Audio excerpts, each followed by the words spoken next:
नमस्कार मित्रों, मैं हूं आपकी दोस्त रुचि और आज आपके लिए लेकर आई हूं बहुत ही सुंदर कहानी। शीर्षक है जहां लक्ष्मी कैद है और उसके लेखक हैं राजेंद्र यादव जी। तो चलिए दोस्तों, आनंद लेते हैं इस कहानी का। अगर आपको कहानी पसंद आए तो दोस्तों सब्सक्राइब जरूर कर दीजिएगा, ताकि जब मैं अगली कहानी कोई अपलोड करूँ तो उसका नोटिफिकेशन आप तक पहुँच जाए और आप उस कहानी का आनंद ले सकें। तो दोस्तों शुरू करती हूँ इस कहानी को। जरा ठहरिए, ये कहानी विष्णु की पत्नी लक्ष्मी के बारे में नहीं है दोस्तों। लक्ष्मी नाम की एक ऐसी लड़की के बारे में है जो अपनी कैद से छूटना चाहती है। इन दो नामों में ऐसा भ्रम होना स्वाभाविक है जैसा कुछ क्षण के लिए गोविंद को हो गया था। गोविंद घबराकर जब आंखें खोलता है तो वो पसीने से तरबतर था। उसका दिल इतने जोर से धड़क रहा था कि उसे लगा कहीं अचानक उसकी धड़कन ही ना बंद हो जाए। अंधेरे में उसने 5-6 बार पलकें झपकाईं। पहली बार तो उसकी समझ में ना आया कि वो कहाँ है और कैसा है। एकदम दिशा और स्थान का ज्ञान उसे भूल गया था। पास के हॉल की घड़ी ने जब 1 घंटा बजाया तो उसकी समझ में ना आया कि वो घड़ी कहाँ है, वो स्वयं कहाँ है और घंटा कहाँ बज रहा है। फिर धीरे धीरे उसे ध्यान आया। उसने जोर से अपने गले का पसीना पोंछा। उसे लगा उसे दिमाग में वही खटखट गूंज रही है और अभी भी गूंज रही थी। पता नहीं सपने में या सचमुच ही अचानक गोविंद को ऐसा लगा जैसे किसी ने किवाड़ पर 3-4 बार खटखट की हो और गिड़गिड़ाकर कहा, मुझे निकालो, मुझे निकालो। और वो आवाज कुछ रहस्यमय ढंग से आकर उसकी चेतना को कोचने लगी थी। वो बौखलाकर उठ खड़ा हुआ। सचमुच ही यह किसी की आवाज थी या महज उसका भ्रम था? फिर उसे धीरे धीरे याद आया कि ये भ्रम ही था और वो लक्ष्मी के बारे में सोचते सोचते सोया था कि वो स्वप्न में भी छाई रही। लेकिन वास्तव में ये आवाज कैसी विचित्र थी, कैसी साफ थी। उसने कई बार लोगों से सुना था कि अमुक स्त्री या पुरुष ने सपने में आकर कई लोगों से कहा कि मुझे निकालो, मुझे निकालो। फिर वो धीरे धीरे स्थान के बारे में बताने लगे और वहां खुदवाने में लोगों को सोने चांदी के सिक्के या धन की प्राप्ति होती थी। धीरे धीरे वो माला माल हो जाते थे। लेकिन कभी कभी इसका उल्टा भी हुआ कि किसी व्यक्ति ने निकाला द्रव्य तो उसको कोयले निकले, उसके शरीर में कोढ़ फूट आया और उसकी मृत्यु हो गई। कहीं इसी तरीके की कोई घटना मेरे साथ तो नहीं हो रही? उसके दिमाग में फिर लक्ष्मी का किस्सा साकार होने लगा। उसका मोह छन्न पड़ रहा था। दूर कहीं दूसरे घड़ियाल ने फिर वही 1 घंटा बजाया। गोविंद से अब नहीं रहा गया। रजाई को चारों तरफ से बंद रखे हुए भी बड़े संभल कर उसने कोहनी तक हाथ निकाला। लेटे ही लेटे अलमारी के खाने से किताब कापियों के बगल में रखी हुई अधचली मोमबत्ती निकाल ली और वहीं से माचिस निकालकर उसे जला दिया। जाड़े के कारण उसने पूरा हाथ नहीं निकाला था। 2-3 बार घिसकर दिया सलाई जलाई और मोमबत्ती को रोशन करके पिघले मोम की बूंद टपकाकर उसे स्याही के ढक्कन के ऊपर जमा दिया था। धीरे धीरे हिलती रोशनी में उसने देख लिया कि किवाड़ पूरे बंद हैं और दरवाजे के सामने वाली दीवार में बने जाली लगे रोशनदान के ऊपर दूसरी मंजिल से हल्की हल्की जो रोशनी आती है वो भी बुझ गई थी। सब कुछ कितना शांत हो चुका था। बिजली का स्विच यद्यपि उसके तख्त से ऊपर ही था, लेकिन एक तो जाड़े से उसका हाथ बिल्कुल ठंडा हो गया था। आलस के कारण उसने अपना हाथ बाहर नहीं निकालना चाहा। दूसरे लाला रूपा राम का डर। सुबह ही कहेंगे गोविंद बाबू बड़ी देर तक पढ़ाई हो रही थी आजकल, जिसका सीधा अर्थ होगा कि बड़ी बिजली खर्च करते हो। फिर उसने चुपके से, जैसे कोई उसे देख रहा हो, तकिए के नीचे से रजाई के भीतर भीतर हाथ बढ़ाए और पत्रिका निकाल ली और गर्दन के पास से हाथ निकालकर उसने 47वें पन्ने को 20वीं बार खोलकर बड़ी देर तक घूरता रहा। 1 बजे की पठानकोट एक्सप्रेस जब धड़धड़ाती हुई गुजर गई तो सहसा उसे होश आया। 47 और 48 पन्ने उसके सामने खुले पड़े थे। उनमें जगह जगह नीली स्याही से कुछ पंक्तियां लिखी हुई थीं। यही नहीं, उन पन्ने का कोना भी मुड़ा हुआ था ताकि उसका ध्यान उस ओर खिंच जाए। अब तक गोविंद उनके आसपास की लाइनों को 20 बार से अधिक घूर चुका था।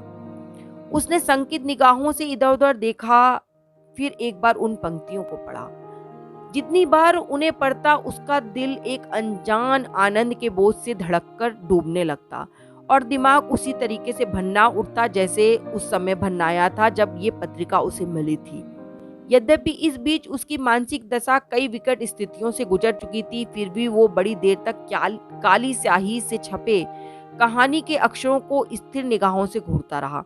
धीरे धीरे उसे ऐसा लगा ये अक्षरों की पंक्ति एक ऐसी खिड़की की जाली है जिसके पीछे बिखरे बालों वाली एक निरीह लड़की का चेहरा झांक रहा है। और फिर उसके दिमाग में बचपन की सुनी कहानी साकार होने लगी। शिकार खेलने में साथियों का साथ छूट जाने पर भटकता हुआ एक राजकुमार अपने थके मांदे घोड़े पर बिल्कुल वीराने में समुद्र के किनारे बने एक विशाल सुनसान किले के नीचे जा पहुंचता है। वहां ऊपर खिड़की में से एक बहुत ही सुंदर राजकुमारी दिखाई देती है जिसे एक राक्षस ने वहां लाकर कैद कर रखा था। छोटे से छोटे विवरण के साथ खिड़की में बैठी राजकुमारी की तस्वीर गोविंद की आंखों के सामने घूमने लगती थी। उसे लगा कि राजकुमारी उन रेखांकित छपी लाइनों के पीछे से झांक रही है। उसके गालों पर आंसुओं की लकीरें सूख गई हैं, उसके ओंठों पर पपड़ी जम गई है, चेहरा मुरझा गया है, रेशमी बाल मकड़ी के जाले जैसे लगते हैं, जैसे कह रही हो मुझे छुड़ाओ मुझे छुड़ाओ।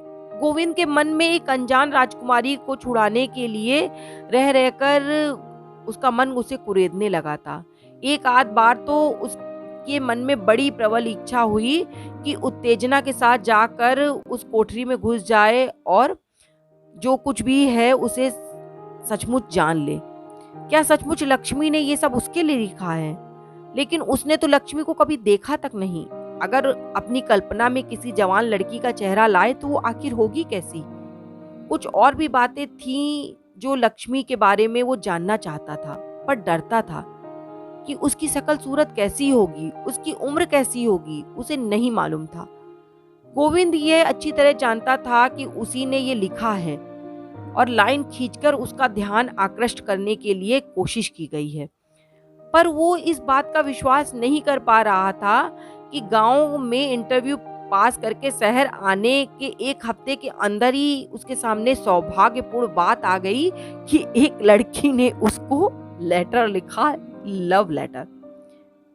वो जब जब इन पंक्तियों को पढ़ता तब तब उसका सिर चकराने लगता, जैसे किसी 10 मंजिले मकान से नीचे झांक रहा हो। बात यह हुई थी कि वो चक्की वाले हॉल में ईंटों के तख्त के बने हुए चबूतरे पे बैठा हुआ था। लाला रूपाराम का सबसे छोटा 9-10 साल का लड़का राम स्वरूप उसके पास आकर खड़ा हो गया। ये लड़का एक फटे पुराने चेस्टर की शर्ट पहने हुए था और वो भी किसी बड़े की चेस्टर को कटवा कर बनवाया गया हो। जेबों में से दोनों हाथों को ठूसे हुए पास खड़ा होकर उसे देखने लगा। गोविंद जब पहले ही दिन आया था, हिसाब किताब कर रहा था, तभी वो लड़का पास आकर खड़ा हुआ था। लेकिन उसने रूपाराम को दिखाने के लिए बड़ा अच्छा बनने का नाटक किया और लड़के से उसकी उम्र, उसके स्कूल के बारे में पूछ लिया था कि आप कहाँ पढ़ते हो। तो उस लड़के ने बताया कि नाम राम स्वरूप है, उम्र 9 साल, चुंगी प्राइमरी स्कूल में 4th क्लास में पढ़ता हूँ। फिर तो सुबह शाम गोविंद उसे चेस्टर की छाया से जानने लगा। शक्ल देखने की जरूरत ही नहीं पड़ती थी। चेस्टर के नीचे नेकर पहने होने के कारण उसकी पतली टांगे खुली रहती थी।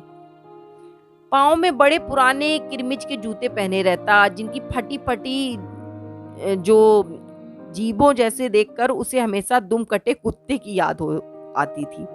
थोड़ी देर तक उसका लिखना ताकते रहकर लड़के ने चेस्टर के बटनों के कसाव और छाती के बीच में रखी हुई पत्रिका को निकालकर उसके सामने रख दिया और बोला, मुंशी जी, लक्ष्मी जी ने कहा है हमें कुछ और पढ़ने को दीजिए। अच्छा, कल देंगे, मन ही मन भरनाकर उसने कहा। यहाँ आकर उसे जो मुंशी जी का नया खिताब मिला है उसे सुनकर उसकी आत्मा खाक हो जाती है। मुंशी नाम से उसे चिढ़ लगती है। मुंशी नाम से उसे कलम लगाए, गोल गोल टोपी पहने, पुराना कोट पहने, मुड़े तुड़े आदमी की तस्वीर सामने आती है। उस 22 साल के युवक गोविंद के ऊपर ये सूट नहीं करता। लाला रूपाराम उसी गांव के हैं, शायद उसके पिता के साथ 2-3 जमात पढ़े भी थे। शहर आते ही आत्मनिर्भर होकर पढ़ाई करने के साथ साथ उसने और भी काम शुरू करने के लिए कहा, और पिताजी के दोस्त होने के कारण लाला रूपाराम ने उसे रहने के लिए कोठरी और खाने के लिए कह दिया। इस कारण से वो मना नहीं कर पाया और उनके घर में रहने लगा। तभी राम स्वरूप ने फिर टोका, मुंशी जी दे दीजिए ना किताब। लेकिन उसने उत्तर नहीं दिया, तो उसने कहा कल जरूर दीजिएगा, अनुरोध करते हुए। हाँ भाई जरूर देंगे, उसने दांत पीसकर कहा, लेकिन चुप ही रहा। वो अक्सर लक्ष्मी का नाम सुनता था, हालांकि उसकी कोठरी बिल्कुल सड़क की तरफ अलग ही पड़ती थी, लेकिन उसमें पीछे की तरफ जो जालीदार छोटा सा रोशनदान था वो घर के भीतर नीचे की मंजिल के सामने की तरफ खुलता था। इस लक्ष्मी नाम के प्रति उससे उत्सुकता और रुचि इसलिए भी थी कि चाहे कोठरी में हो या बाहर पंचक्की के हॉल में हो, हर 5वें मिनट में उसे लक्ष्मी का नाम सुनाई देता था। कोई कहता, लक्ष्मी बीबी ने ये कहा है, रुपए लक्ष्मी बीबी के पास हैं, चाबी लक्ष्मी बीबी के पास है, उसे दे देना। और उसके जवाब में एक पतली तीखी सी अधिकारपूर्ण आवाज सुनाई देती थी। लेकिन स्वयं वो कैसी है, उसकी एक झलक भर देख पाने को उसका दिल कभी कभी तड़प उठता था, लेकिन पहले कुछ दिनों तक उसे अपना प्रभाव जमाना था, इसलिए वो आंख उठाकर भी भीतर देखने की कोशिश नहीं करता था। मन ही मन उसने समझ लिया कि यही लक्ष्मी है, काफी महत्वपूर्ण। दिक्कत यह थी कि भीतर कुछ दिखाई नहीं देता था। सड़क के किनारे 3-4 दरवाजे वाले इस चक्की के हॉल के बाद एक 8-10 फीट लंबी गली थी और चौक के ऊपर लोहे का जाल पड़ा था। उस पर से ऊपर वाले लोग जब गुजरते थे तो लोहे की झंझनाहट से पहले तो उसका ध्यान हर बार उधर चला जाता था। बच्चे तो कभी कभी और भी उछलकर उस पर कूदने लगते थे। यहाँ से जब तक किसी बहाने से पूरी गली पार न कर ले तब तक कुछ देखना असंभव था, क्योंकि गुसलखाना और नल इत्यादि उसी चौक में थे, जिनकी वजह से नीचे प्रायः सीलन और गीलापन रहता था। फिर राम स्वरूप ने कहा कि कल दे दीजिएगा किताब, और चला गया। उस जाल से उसने कभी कभी गुजरते हुए 2 छोटे छोटे तलुए जरूर देखे थे। बहुत कोशिश की तो टखने दिख गए। हाँ, है तो किसी लड़की के, क्योंकि हाथ में धोती का किनारा भी झलका था। उसने एक गहरी सांस ली और तख्त से उतरते हुए बड़े एक्टराना अंदाज में छाती पर हाथ मारा और बुदबुदाया, अरे जालिम, लक्ष्मी एक झलक तो दिखला देती। मुंशी जी तुम तो देख रहे हो, लिखते क्यों नहीं? राम स्वरूप ने जब देखा कि गोविंद धीरे धीरे होल्डर का पिछला हिस्सा दांतों से ठोकता हुआ हंस रहा है, तो ऐसी बात उसने कह दी। उसने चौंक कर लड़के की तरफ देखा और चोरी पकड़े जाने पर झेपकर मुस्कुराया।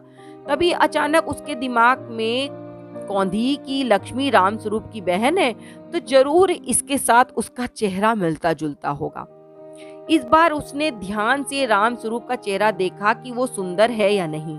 फिर अपनी बेवकूफी पर मुस्कुराकर एक अंगड़ाई ली। चारों तरफ ढीले हुए कंबल को फिर उसने चारों ओर से कस लिया और अप्रत्याशित प्यार से बोला, अच्छा मुन्ना, कल सुबह दे देंगे। उसकी इच्छा हुई कि लक्ष्मी के बारे में कोई बात करे, लेकिन सामने ही चौकीदार और मिस्त्री सलीम काम कर रहे थे। असल में आज वो थक भी गया था। अचानक व्यस्त होकर बोला और जल्दी जल्दी हिसाब करने लगा। दुनिया भर की सिफारिशों के बाद भी उसका नाम कॉलेज के नोटिस बोर्ड पर आ गया था, उन लड़कों में से जो लड़के लिए गए थे। आते समय कुछ किताब और कॉपियां भी खरीद लाया था। सो आज वो चाहता था कि जल्दी से जल्दी अपनी कोठरी में जाकर लेटे और कुछ आगे पीछे की बातें, दुनिया भर की बातें सोचता हुआ सो जाए। लक्ष्मी कौन है, कैसी है, उसके बारे में किससे पूछे, ये सब बातें उसके दिमाग में चल रही थी। कोई उसका हम उम्र और विश्वास का आदमी भी तो नहीं है कि जिससे पूछे। रूपाराम को पता चल जाए तो उसका क्या होगा? मन ही मन उसने पास में रखी हुई पत्रिकाओं और कहानी की पुस्तकों की गिनती करते हुए ये सोचने लगा कि सुबह कौन सी पुस्तक लक्ष्मी को पढ़ने के लिए देगा। फिर सोचने लगा कि आगे जाकर जब काफी दिन हो जाएंगे तो चुपचाप से एक छोटा सा लव लेटर उसमें रख देगा और फिर मुकर जाएगा अगर लोगों को पता चलेगा। अपनी चालाक बेवकूफी की कल्पना पर वो मुस्कुराने लगा। जिसके विषय में वो इतना सोचता था, वो लक्ष्मी कौन थी ये उसे पता तक नहीं था। फिर वो पत्रिका उठाई जिसको लक्ष्मी ने उसके पास भेजा था और अपने तकिए के नीचे रख ली, क्योंकि उसने सोचा कि इसे लक्ष्मी ने अपने कोमल हाथों से छुआ होगा, अपने सिरहाने पर रखा होगा। लेटर पढ़ते हुए तो हो सकता था, सोचते सोचते छाती पर रखकर सो गया। दोस्तों, सारी रात उसके स्वप्न में लक्ष्मी ही आती रहे। मैं तुम्हें प्राणों से अधिक प्रेम करती हूँ, उसने एक नीली लाइन के ऊपर पढ़ा। आए, ये क्या चक्कर है? वो एकदम जैसे बौखला उठा। उसने फौरन ही सामने बैठे मिस्त्री सलीम और दिलावर सिंह को देखा। वे अपने में व्यस्त थे। उसकी निगाह अपने आप दूसरी लाइन पर पड़ गई। मुझे यहाँ से भगा ले चलो। अरे, तीसरी लाइन में लिखा था, मैं फांसी लगाकर मर जाऊंगी। और गोविंद इतना घबरा गया कि उसने फट से पत्रिका बंद कर दी। शंका से इधर उधर देखा, किसी ने ताड़ तो नहीं लिया। उसके माथे पे पसीना उभर आया था। दिल चक्की की मोटर की तरह चलने लगा था। पत्रिका के उन पन्नों के बीच में ही उंगली रखे हुए उसे घुटने के नीचे छिपा लिया। कहीं दूर से रंग बिरंगी कवर की तस्वीर को देखकर ये कमबख्त चौकीदार नाम मांग बैठे। उन पंक्तियों को बार बार देखने की इच्छा उसके मन में कर रही थी, पर हिम्मत नहीं पड़ती थी। उसने फिर पत्रिका निकालकर पूरी उलट पुलट डाली। नहीं, निशान वही थे, केवल वहीं पर। वो उन तीनों लाइन को बार बार पढ़ रहा था। उसके दिमाग में हवाई जहाज भन्ना उठ रहे थे। गोविंद का दिमाग चकरा गया था, दिल धड़क रहा था। हिसाब किताब जो लिख रहा था वो एकदम भूल गया था। उसने कलम के पिछले हिस्से को कान के ऊपर लगाकर खुजलाया, खूब आंखें गड़ाकर जमाकर उस लाइन को पढ़ा और सोचा कि क्या ये निशान लक्ष्मी ने लगाए हैं। इस मधुर सत्य का विश्वास उसे नहीं हो रहा था।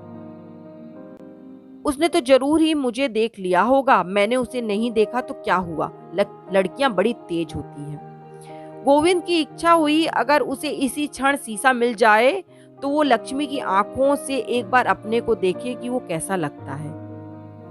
लेकिन ये लक्ष्मी कौन है? विधवा है, कुमारी है, परित्यक्ता है, कौन है? कितनी बड़ी है, कैसी है? उसकी नस नस में एक प्रबल मरोड़ सी उठने लगती थी उसे देखने के लिए। लक्ष्मी जहां भी है, जिस कमरे में बैठी है, उसके दोनों कंधे झचकोर कर पूछे, लक्ष्मी लक्ष्मी, क्या तुमने ये मेरे लिए लिखा है? तुम नहीं जानती लक्ष्मी मैं कितना अभागा हूँ, इस सौभाग्य के लायक नहीं। उसने फिर धीरे से अपनी उंगलियों के पोरों को उन लाइनों पर ले जाकर टिका दिया और पन्नों को पलटने लगा।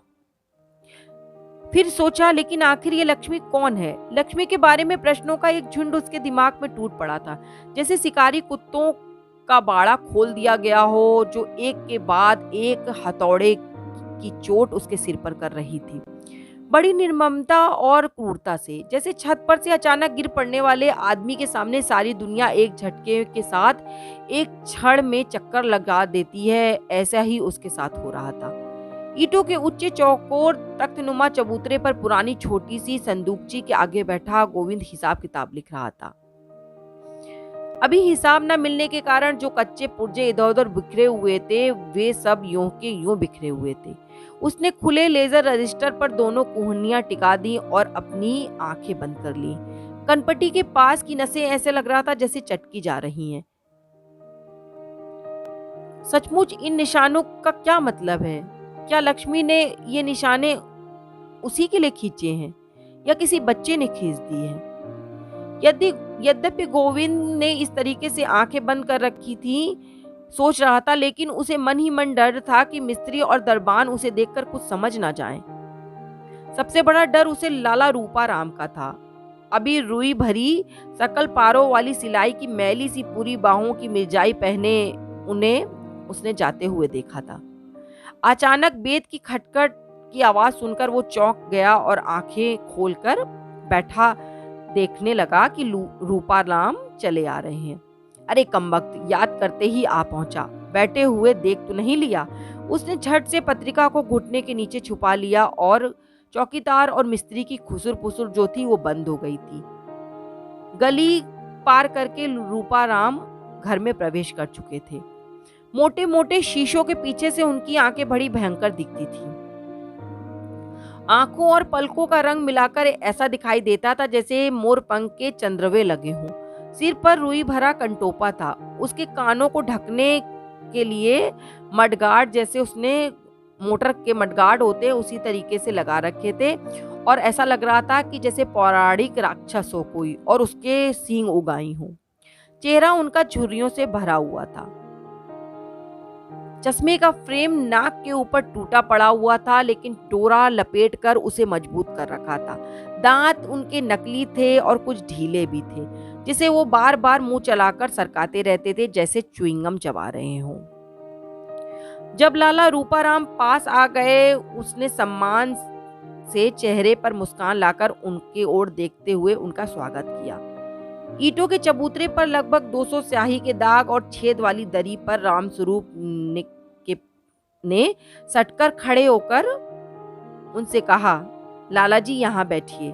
लाला जी ने हाँफते हुए बिना बोले ही इशारा कर दिया कि नहीं, वे ठीक है, और वे टीन की कुर्सी की ओर मुंह करके बैठ गए और हाँफते रहे। असल में उन्हें सांस की बीमारी थी। वे हमेशा प्यासे कुत्ते की तरह हाँफते रहते थे। अच्छा, लाला जी ने खांसी के बीच में कहा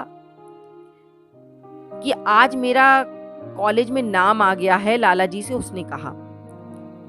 वो एक हाथ से डंडे को धरती पर टेके थे, दूसरे हाथ से कलई तक गोमुखी बंधी थी, जिसके भीतर उंगलियां चला चला कर माला घुमा रहे थे, और हाथ जो था वो उसी काम में लगा हुआ था। वातावरण का बोझ बढ़ता ही चला जा रहा था कि एक घटना हो गई। उन्होंने सांस इकट्ठी करके हुए कुछ बोलने के लिए मुंह खोला। भीतर आंगन का ट्रैक्टर था।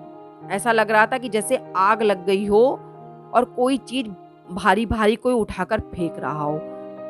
खनखनाती हुई कलछी जैसी चीज नीचे आ गिरी। उसके पीछे चिमटा, सड़ासी, बाल्टी, कढ़ाई, तवा निकलकर ट्रैक्टर पर फेंका जा रहा था।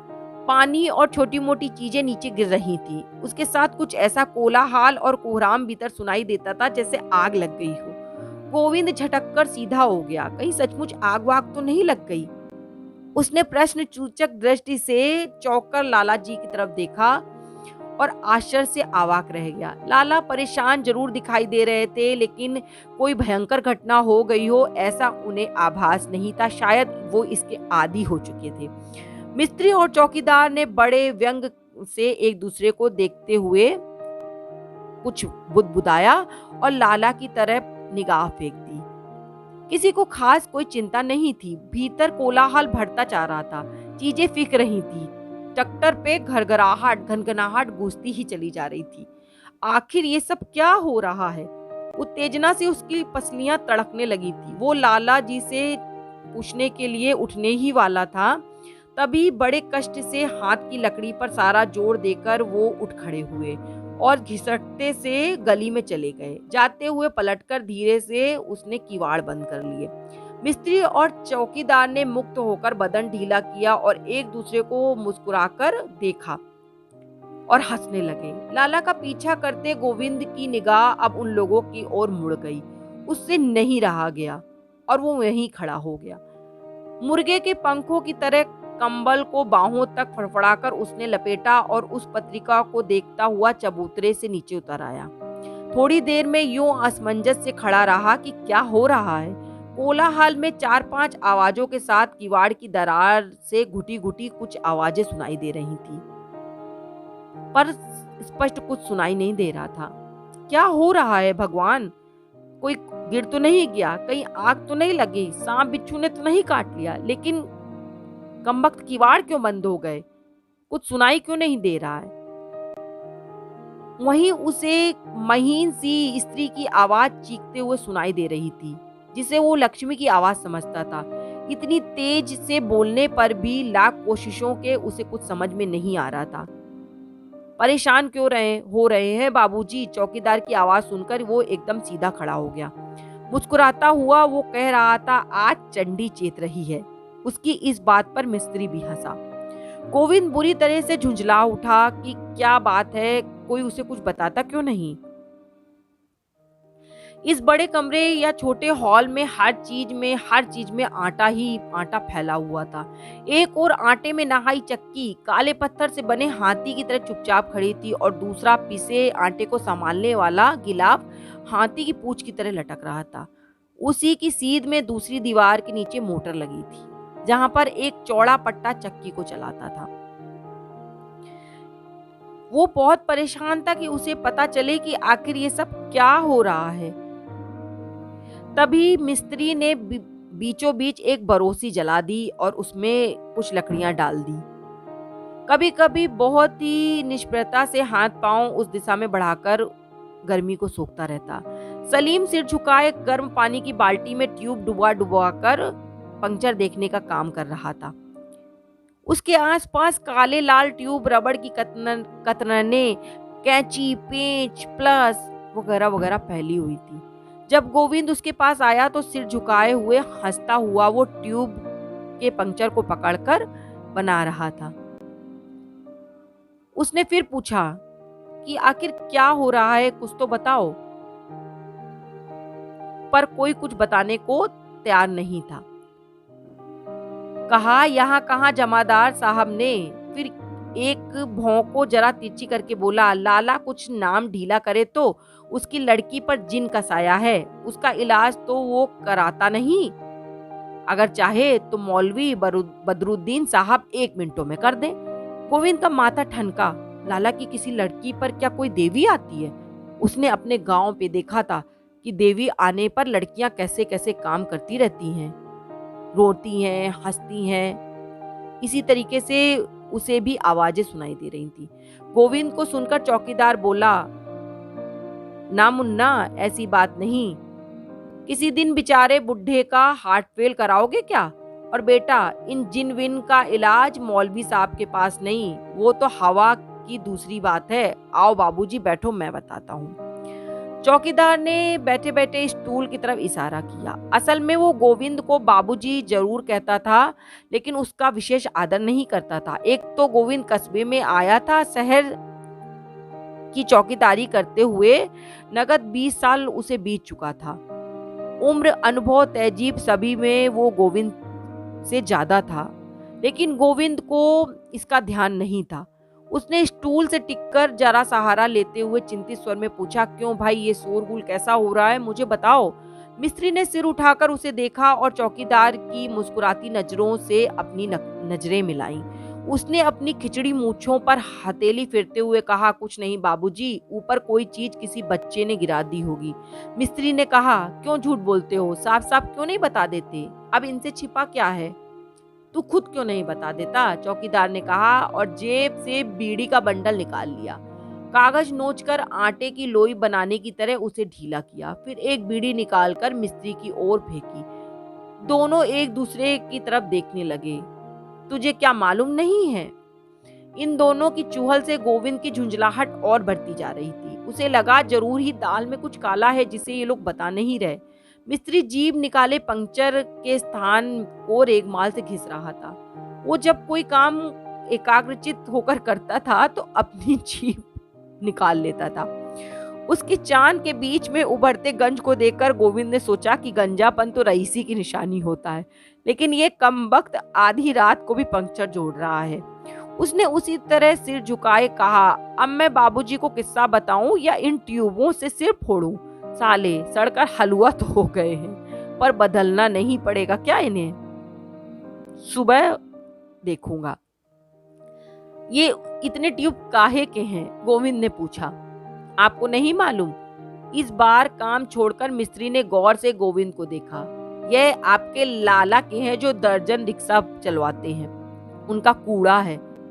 यह तो होता नहीं कि इतने रिक्शे हैं, रोज टूट फूट मरम्मत होती रहती है, हमेशा के लिए उसके टायर ट्यूब बदलवा दें, लेकिन नहीं, बार बार पंचर बनवाते रहते हैं। उसके पेट में खलबलाहट मच रही थी। गोविंद चाहता था कि उसे सब कुछ बता दिया जाए। तभी तो मिस्त्री बोला, अरे कुछ पूछ रहे हैं, उन्हें बता क्यों नहीं देते? क्या आपको कुछ नहीं मालूम? चौकीदार ने पूछा। नहीं नहीं, सच मुझे कुछ नहीं मालूम, गोविंद ने जरा आश्वासन के स्वर से कहा। इन लाला के तो पिता के यहाँ चले आए थे, मैं तो उनको नहीं जानता, पिताजी ने कहा था इसलिए मैं चला आया था। शायद उनकी जिज्ञासा व्याकुलता से प्रभावित होकर मिस्त्री बोला, अजी कुछ नहीं, लाला की बड़ी लड़की जो है उसे मिर्गी का दौरा आता है, कोई कहता है उसे हिस्टीरिया है, पर हमारा तो कयास है बाबूजी दौरा औरा नहीं, किसी आसेब का साया है उस बेचारी पर, कुछ होश ही नहीं रहता। विधवा है? जल्दी से बात काटकर गोविंद ने धक धक करते हुए दिल से पूछ बैठा, हाय लक्ष्मी ही तो ना हो। एक बार पुनः दोनों की निगाहों ने आपस में टकराकर मुस्कुराना शुरू कर दिया। बीड़ी के लंबे कश के धुएं को लील कर एक बार चौकीदार ने गंभीर स्वर बनाकर बोला, अजी उससे शादी कौन करेगा? उसकी शादी हुई कहाँ है? नाम क्या है? गोविंद से नहीं रहा गया। लक्ष्मी। लक्ष्मी उसके मुंह से निकल गया तो जैसे एकदम उसकी सारी शक्ति किसी ने सोख ली। जिज्ञासा और उत्तेजना से तना शरीर ढीला पड़ गया था। चौकीदार इस बार बहुत ही रहस्यमय ढंग से हंसा, जैसे कहा, अच्छा तुम भी तो जानते हो, तुम क्यों नहीं बता देते? गोविंद के मन में स्वाभाविक सा एक प्रश्न उठा कि उसकी उम्र क्या है, लेकिन चौकीदार ने पूछा, तो सचमुच बाबूजी आप इनके बारे में क्या कुछ नहीं जानते? नहीं नहीं भाई, मैंने कुछ नहीं जानते, मुझे कुछ बताओ तो। अरे लेकिन लक्ष्मी का किस्सा तो सारे शहर में मशहूर है, चौकीदार बोला। आप शायद नए नए आए हैं इसी वजह से। फिर मिस्त्री की ओर देखकर बोला, क्यों मिस्त्री साहब, बाबूजी को किस्सा बता ही दूं क्या? अरे लो, इसमें पूछने की क्या बात है, इसमें छिपाना क्या, बता दो। चौकीदार ने कहा, आप शायद जानते हैं कि हमारा लाला शहर का मशहूर कंजूस रईस है, इतना कंजूस कि जिसकी सीमा नहीं। नहीं मिस्त्री साहब, पूरा किस्सा सुनना हो तो बीच में मत टोको। चौकीदार इस हस्तक्षेप से नाराज हो गया। अच्छा अच्छा सुनाओ, मिस्त्री बुड्ढों की तरह मुस्कुराया। इसकी एक चक्की है, सहालगों पर हजारों मन आटा पिसता है, वैसे तो 250-300 मन रोज ही पिसता होगा। अफसरों और क्लर्कों को कुछ खिला पिलाकर लड़ाई के जमाने में इसने मिलिट्री से कुछ ठेके मिल में ले लिए थे, और उसका सारा काम काज इसी तरीके से चलता रहता है, उल्टे सीधे काम भी करता रहता है, ब्लैक, 420, चोरी, क्या क्या इसने नहीं किया। इसके अलावा एक बड़ी साबुन की फैक्ट्री और काफी बड़ा जूतों का कारखाना भी है इसका, उसे इसके बेटे संभालते हैं। 25-30 रिक्शे हैं, 5 मोटर ट्रक चलती हैं, शायद गांव में ही काफी जमीन इसने ले रखी है। एक काम है साले का जो हमें पता नहीं, बाकी इसकी असली आमदनी तो कोई नहीं जानता। चौकीदार दिलावर सिंह मिलिट्री में रह आने के कारण खूब बातूनी था और मोर्चे में अपने अफसरों के किस्से को, अपनी बहादुरी के कारनामे को खूब नमक मिर्च लगाकर सुनाता था। कहानी सुनाने का मुहावरा हो गया था। हर बात के उतार चढ़ाव में उसकी आंखें और चेहरे की भाव भंगिमाएं बदलती रहती थी। उसकी बातें गौर और रुचि से सुनते हुए गोविंद के मन में एक बात टकराई, लक्ष्मी को दौरे आते हैं, कहीं ऐसा तो नहीं यह भी दौरों की दशा में ही होता है। फिर उसने पूछा कि अच्छा बताओ कि क्या उम्र होगी लक्ष्मी की? उसने कहा सिर्फ 25-26 साल। नई बीड़ी जलाते चौकीदार ने जोर से सिर हिलाया। गोविंद ने सोचा, और लक्ष्मी की उम्र 25-26 साल? फिर चौकीदार ने कहा कि कंजूसी तो तब हद पार कर गई, बुढ़ा हो गया, सांस का रोग हो गया, सारा बदन कांपता है, पर एक पैसे का फायदा नहीं हो तो कोई काम नहीं करता। 10 मील धूप में हाँफता हुआ पैदल चला जाता है, क्या मजाल जो सवारी कर ले। गर्मी आई तो पूरा शरीर नंगा, कमर में धोती आधी पहने आधी बदन में लपेटे, जाड़ा हुआ तो यही ड्रेस, बस इसी में पिछले 10 साल से देख रहा हूँ। कभी किसी मकान की मरम्मत कराना, सफेदी सफाई कराना इसे कुछ अच्छा ही नहीं लगता।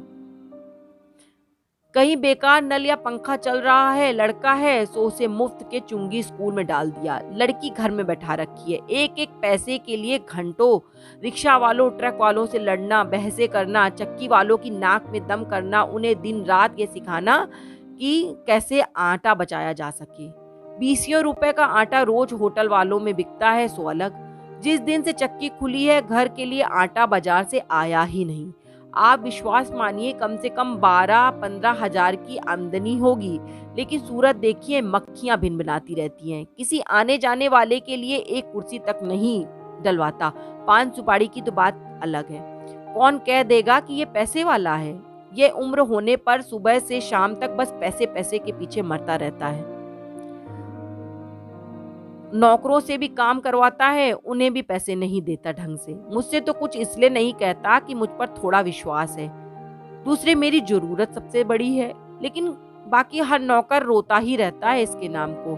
और मजे की बात तो ये है कि इतना बड़ा झक्की है कि किसी की सुनता तक नहीं। सब इसे गालियां देते हैं। बच्चे कितने हैं? चौकीदार को इन बेकार की बातों में बहकते देखकर गोविंद ने सवाल किया। उसी बात पर तो आ रहा हूँ, चौकीदार बोला।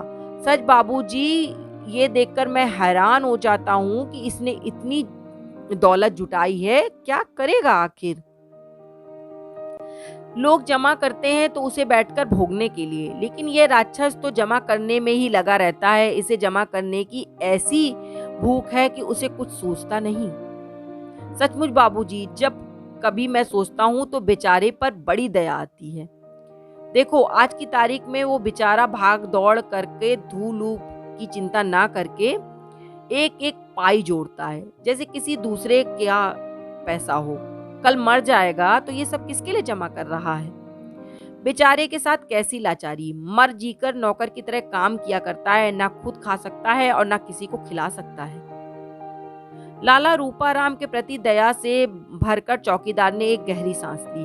फिर दूसरे ही क्षण दांत किटकिटाता हुआ बोला, कभी कभी तो मन करता है कि छुरा लेकर साले की छाती पर जा चढ़ूं और मुरब्बे के आम की तरह कोद डालूं।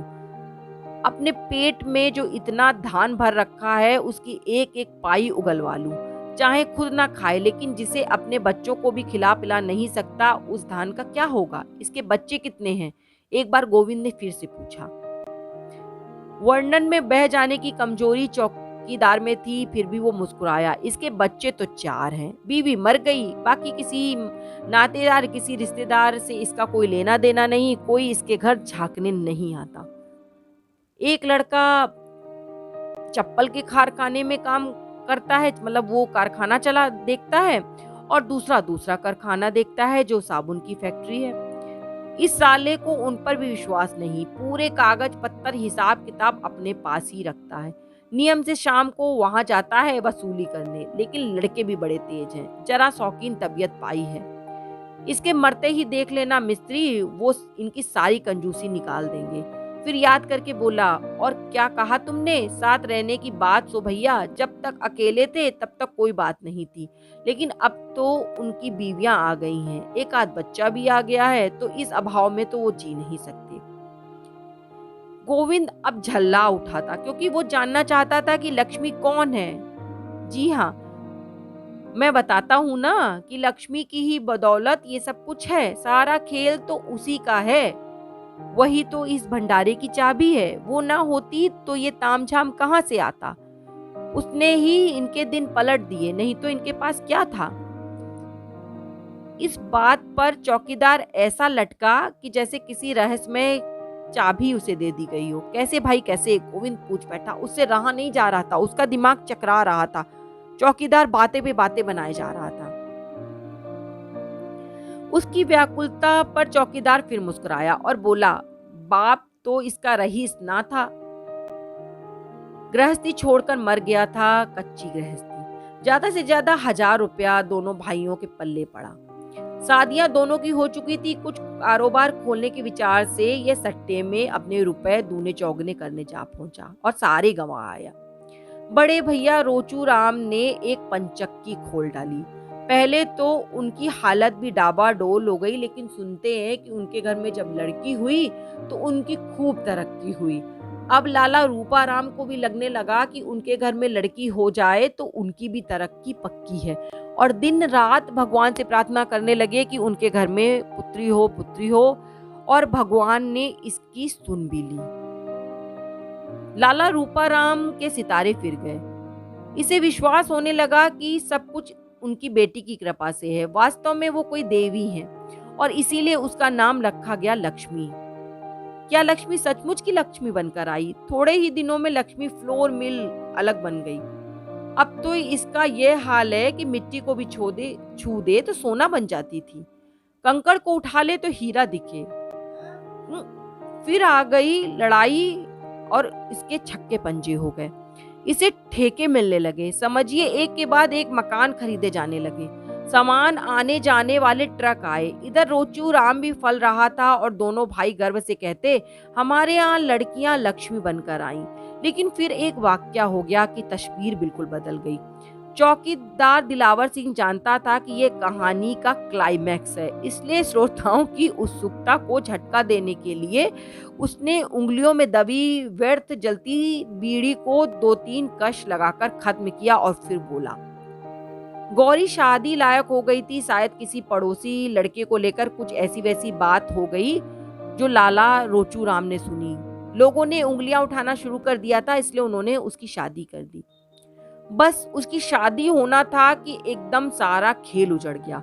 उसके जाते ही लाला एकदम मुकदमा हार गए। भगवान की लीला देखिए, उसी दिन से उनके जो भी पैसे रुपए थे वो सब डूब गए, पंचक्की में आग लग गई। कुछ लोगों का कहना है कि घरेलू दुश्मन का काम है। बड़े हाथी की तरह जो एक बार गिरे तो उठना दुश्वार हो गया। लोग रुपए दाब गए और उनका दिवाला निकल गया। दिवाला क्या, वो बिल्कुल मटिया मेट हो गए। सब कुछ चौपट हो गया, झल्ला झल्ला कर रह गए। एक दिन लाला जी की लाश तालाब में फूली हुई मिली। अब तो हमारे लाला रूपाराम को सांप सूंघ गया। उनके कान खड़े हो गए और लक्ष्मी पर पहरा बैठा दिया गया। उसे स्कूल से उठा लिया गया। वो दिन है और आज का दिन की बेचारी नीचे नहीं उतरी। घर के भीतर ना किसी को आने देता है ना जाने देता। मास्टर रखकर पढ़ाने की बात पहले हुई थी, लेकिन जब ये सुना कि मास्टर लड़कियों को लेकर भाग जाता है तो ये भी विचार एकदम से छोड़ दिया। लड़की खूब रोई पीटी, लेकिन इस राक्षस ने उसे स्कूल नहीं भेजा। लड़की देखने लायक, बात काटकर मिस्त्री बोला, अरे देखने लायक क्या, हमने खुद देखा है। जिधर से निकल जाती बिजली सी पहुंच जाती, 100 में से 1 लड़की है। उसकी बात का विरोध ना करके अर्थात स्वीकार करके चौकीदार बोला, इसकी स्कूल में भी सुनते हैं, बड़ी होनहार थी, पढ़ाई में बहुत तेज, सचमुच की लक्ष्मी थी। जब दूसरे की हो जाएगी तो एकदम सत्यानाश हो जाएगा। इसी डर से लाला ने उसकी शादी नहीं की। उसकी हर बात मानता है, बुरी तरीके से उसकी इज्जत करता है, उसकी हर जिद पूरी करता है, लेकिन घर से निकलने नहीं देता। लक्ष्मी 16 की हुई, 17 की हुई, 18 की हुई, 20 की हो गई। अब तो उसकी उम्र 26-27 साल की है। बड़ी चिड़चिड़ी और जिद्दी हो गई है क्योंकि उसे कहीं निकलने नहीं दिया जाता। कभी कभी गाली देती है, मार बैठती है, फिर भी मालूम नहीं बचा हुआ क्यों सहता है लाला, लेकिन उसे निकलने नहीं देता। अब उस बेचारी को धीरे धीरे दौरा भी पड़ने लगा। इस चीज से वो एकदम परेशान थी कि उसे घर में बंद करके रखा जाता है। लाला रूपाराम ने अपनी सहूलियत के लिए उस लड़की का जीवन बर्बाद कर दिया था। 2-2, 3-3 घंटे बिल्कुल पागल सी हो जाती थी, उछलती कूदती, बुरी बुरी गालियां देती, बेमतलब रोती हंसती, चीजें उठा उठा कर इधर उधर फेंकती, जो चीज सामने होती उसे तोड़ फोड़ देती, जो हाथ में आता उससे मारपीट शुरू कर देती और सारे कपड़े उतार कर फेंक देती। बिल्कुल निवस्त्र होकर जांघें पीट पीट कर बाप से कहती, तूने मुझे अपने लिए रख लिया, मुझे खा जा, मुझे चबा जा, मुझे भोग। ये पिटता है, गालियां खाता है, सब कुछ करता है, लेकिन पहरे में जरा ढील नहीं होने देता। चुपचाप सिर पर हाथ रखकर बैठे बैठे सुनता रहता है। क्या जिंदगी है बेचारे की। बाप है जो उसे भोग नहीं सकता और छोड़ता भी नहीं। मेरी तो उम्र नहीं रही, नहीं तो कहीं लेकर भाग जाता। और एक तीखी व्यथा से मुस्कुराता चौकीदार देर तक आग को देखता रहा, फिर धीरे से ओंठ चबाकर बोला, इसकी बोटी बोटी गर्म लोहे से दागी जाए, फिर भी टिकरी बांधकर गोली से उड़ा दिया जाए, फिर भी इसका पाप नहीं धुलेगा। गोविंद का भी दिल भारी हो गया। उसने देखा बुढ़े चौकीदार की गीली आंखों में सामने की भरोसी की धुंधली आंख की परछाई झलमला रही थी। आधी रात को अपनी कोठरी में लेटे लक्ष्मी के बारे में सोचते हुए मोमबत्ती की रोशनी में सारी बातों का चित्र गोविंद के सामने साकार हो आया। उसने अंधकार की पचौरी में घिरी गर्म गर्म आंसू बहाती मोमबत्ती की धुंधली रोशनी में रेखांकित पंक्तियां पढ़ी। मैं तुम्हें प्राणों से अधिक प्यार करती हूँ, तुम मुझे यहाँ से ले चलो, मैं फांसी लगाकर मर जाऊंगी। गोविंद के मन में अपने आप एक सवाल उठा, क्या मैं पहला आदमी हूँ जो इस पुकार को सुनकर व्याकुल हो उठा हूँ, या औरों ने भी ये आवाज सुनी होगी पर अनसुना कर दिया होगा। और क्या सचमुच जवान लड़की की आवाज को सुनकर अनसुना कर दिया जा सकता है? तो दोस्तों, आपने सुना इस कहानी को, एक पिता ने अपने लाभ के लिए कैसे अपनी पुत्री का जीवन बर्बाद कर दिया। अगर आपको कहानी पसंद आई हो तो आगे शेयर कीजिएगा।